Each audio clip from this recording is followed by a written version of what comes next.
Federal investigators now on the scene trying to determine the exact cause as we begin our Team Fox coverage. Doug McElway, he's live in Washington on the investigation aspect. But first, Rick Leventhal is live on scene as he has been all night in Philadelphia. And Rick, good morning there. What are you learning on scene?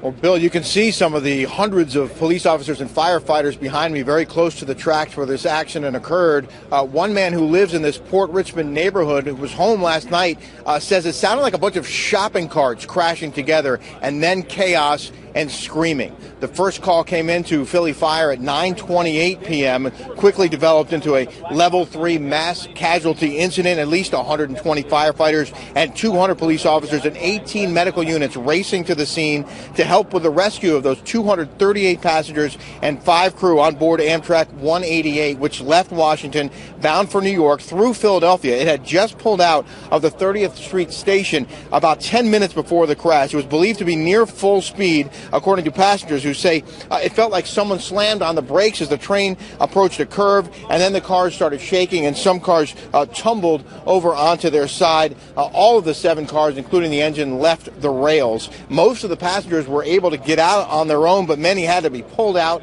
bloodied, with broken bones or worse. 6 confirmed dead, as many as 8 critical, and dozens more nursing serious injuries. Of course, Amtrak has suspended service between Philadelphia and New York. The busy Northeast corridor could be impacted for quite some time now, and the NTSB's GO team is now on site trying to figure out exactly what happened here, Bill, and why.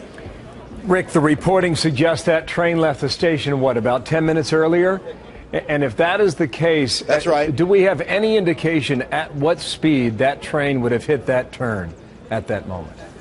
Well, you know, I just talked to a guy who was on the train who's ridden it many times, and he said it felt like it was doing 50, 60 miles an hour. It's hard for him to say. He was doing some work on the train, as people do. But other passengers have said that it felt like the train was at or near full speed when the accident occurred. There is a curve here, and it's not clear whether the train was going too fast for that curve, but obviously that's something the NTSB is going to be looking at very closely. Reports of some still missing or at least unaccounted for. What can you add on that, Rick?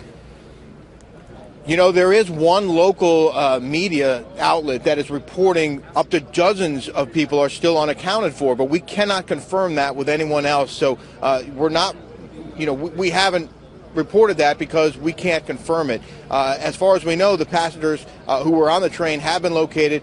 They've matched the manifest with the people who were transported from here. But there is some question about whether there are any passengers still unaccounted for, and that's something they're also looking at very closely right now. Entirely understood. Rick, thanks. We'll be in touch with you throughout the morning. Rick Leventhal reporting on scene in Philadelphia.